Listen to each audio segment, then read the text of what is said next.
আসসালামু আলাইকুম, কেমন আছেন সবাই? আশা করছি প্রত্যেকেই বেশ ভালো রয়েছেন এবং সুস্থ রয়েছেন। সো আপনি কি আপনার পরীক্ষার রেজাল্ট মোবাইলের মাধ্যমে দেখতে চাচ্ছেন?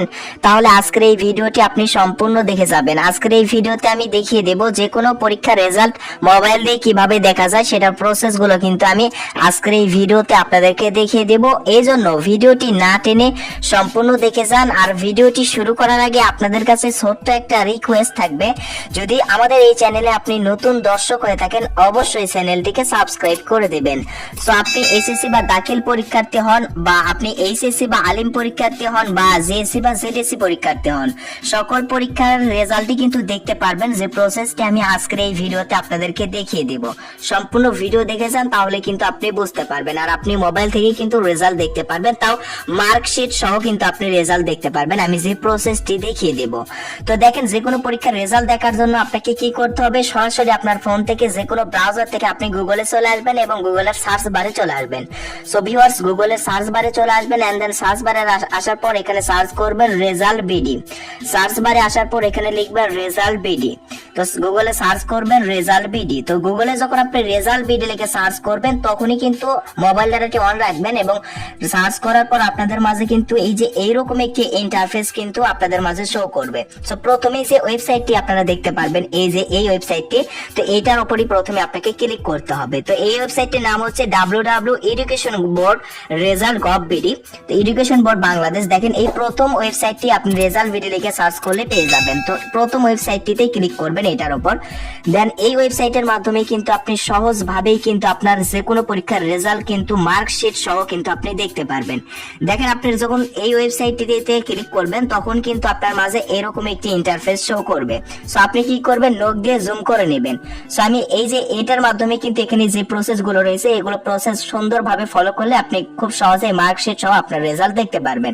সো এই যে দেখতে পাচ্ছেন এখানে আপনি কিভাবে রেজাল্ট দেখবেন সেটা আমি দেখিয়ে দিচ্ছি। দেখেন, সো এখানে যে কাজটি আপনাকে করতে হবে, এই যে প্রথমেই দেখতে পাচ্ছেন এক্সামিনেশন নামের একটি অপশন রয়েছে। আমি আপনাদেরকে এই যে দেখুন জুম করে কিন্তু দেখাচ্ছি। তো দেখেন, প্রথমেই আপনাদের এক্সামিনেশন নামের একটি অপশন দেখতে পারবেন আপনারা।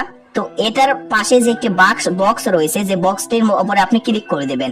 সো ক্লিক করে দেওয়ার পর এখানে কি সিলেক্ট করতে বলতেছে, এখানে সিলেক্ট করতে বলতেছে আপনি কি পরীক্ষার রেজাল্ট জানতে চাচ্ছেন, সেই পরীক্ষার নামটি এখান থেকে সিলেক্ট করে দিতে হবে। তো আপনি যদি জেএসসি বা জেডএসসি পরীক্ষার্থী হন তাহলে এখান থেকে জেডএসসি পরীক্ষা বা জেএসসি পরীক্ষা সিলেক্ট করে দিলেন। এসএসসি বা দাখিল পরীক্ষার্থী যদি হন তাহলে এসএসসি দাখিল এটাতে ক্লিক করে দেবেন। সো আপনি যদি আলিম পরীক্ষার্থী হন আলিম সিলেক্ট করে দেবেন। এসএসসি ভোকেশনাল সবকিছু এখানে রয়েছে। আপনি যে পরীক্ষার রেজাল্ট জানতে চাচ্ছেন সেই পরীক্ষাটি এখান থেকে সিলেক্ট করে দেবেন। সো আমি আপনাদেরকে এসএসসি বা দাখিল পরীক্ষার রেজাল্ট এখানে এনে আমি জাস্ট এক্সাম্পল হিসেবে দেখিয়ে দিচ্ছি। তো আমি এসএসসি আর দাখিল পরীক্ষাটি এটা সিলেক্ট করে দিলাম। তো দেওয়ার পর এখন আপনাদেরকে আপনাদের পরীক্ষা, যে পরীক্ষার রেজাল্ট জানতে চাচ্ছেন সেটা এখানে সিলেক্ট করে দেওয়ার পর আপনি দ্বিতীয় নম্বরে দেখতে পারবেন ইয়ার, অর্থাৎ কোন সালে আপনি পরীক্ষাটি দিয়েছেন, আপনি কোন সালের পরীক্ষার্থী সেই সালটি এখান থেকে দিতে হবে, কোন সালে আপনি পরীক্ষা দিয়েছেন। তো সেটা সিলেক্ট করার জন্য এই যে সিলেক্ট ওয়ান লেখা রয়েছে এই যে এখানে, তো এটার উপর ক্লিক করে দেবেন। দেন দেওয়ার পর আপনি কত সালে পরীক্ষাটি দিয়েছেন সেই সালটি এখান থেকে সিলেক্ট করে দেবেন। আমি 2018 সাল সিলেক্ট করে দিচ্ছি। তো আপনাদের যারা 2021 সালের এসএসসি বা দাখিল পরীক্ষার্থীর রেজাল্ট দেখবেন তারা এটার উপর ক্লিক করার পরে এই যে এখানে দেখতে পারবেন 2021 নামের একটি অপশন রয়েছে, 2021 সিলেক্ট করে দেবেন। তো 2021 সিলেক্ট করে দেবেন। তো আমি 2018 সালের পরীক্ষার রেজাল্ট দেখবো, এই জন্য 2018 দিলাম। আপনারা 2021 সালের পরীক্ষার্থী হলে 2021 দেবেন, 2022 সালের পরীক্ষার্থী হলে 2022 সাল দেবেন, বা 2020 সালের পরীক্ষার রেজাল্ট জানতে চাইলে 2020 সাল দিয়ে দেবেন। অর্থাৎ এই যে ওপরে এক্সামিনেশন, আপনি যে পরীক্ষা রেজাল্ট জানতে চাচ্ছেন সেই পরীক্ষাটি আপনি কত সালে দিয়েছেন সেই সালটি কিন্তু এই ইয়ারের অপশনে দিতে হবে। সো গাইস, এইবার আপনাকে কি করতে হবে, তৃতীয় নম্বরে বোর্ড সিলেক্ট করতে হবে, আপনি কোন বোর্ডের অধীনে পরীক্ষাটি দিয়েছেন। সো সেটা করার জন্য সিলেক্ট ওয়ানে ক্লিক করে দেবেন এন্ড দেন এখানে বিভিন্ন বোর্ডের নাম দেখতে পারবেন, বরিশাল, চিটাগাং, কুমিল্লা, ঢাকা, দিনাজপুর, যশোর, ময়মনসিংহ, রাজশাহী। অর্থাৎ আপনি কোন বিভাগ বা কোন বোর্ডের অধীনে আপনি পরীক্ষা দিয়েছেন সেই বোর্ডটি এখান থেকে সিলেক্ট করে দেবেন। সো আপনি যদি ঢাকা বোর্ডের হন ঢাকা বোর্ড সিলেক্ট করে দিলেন, অথবা আপনি বরিশাল বোর্ড হলে বরিশাল বোর্ড সিলেক্ট করে দিলেন, অথবা রাজশাহী বোর্ড হলে রাজশাহী সিলেক্ট করে দিলেন। সো যারা দাখিল পরীক্ষার্থী রয়েছেন তাদের জন্য মাদ্রাসা বোর্ড সিলেক্ট করতে হবে। আর আপনি যদি দাখিল বা মাদ্রাসা থেকে পরীক্ষা দেন তাহলে কিন্তু আপনাকে এখানে মাদ্রাসা এটা সিলেক্ট করে দিতে হবে, বোর্ডের জায়গায় মাদ্রাসা বোর্ড সিলেক্ট করে দিতে হবে যারা দাখিল পরীক্ষার্থী। আর আপনি যদি জেনারেল হয়ে থাকেন তাহলে কুমিল্লা, ঢাকা আপনার বোর্ড আপনি এখান থেকে লিখে দেবেন। ওকে, তো আমি যেহেতু দাখিল পরীক্ষার্থী এই জন্য মাদ্রাসা বোর্ডটি সিলেক্ট করলাম, আপনি আপনার বোর্ডটি এখান থেকে সিলেক্ট করবেন এন্ড দেন তারপরে রোল নাম্বার দিতে হবে এখানে।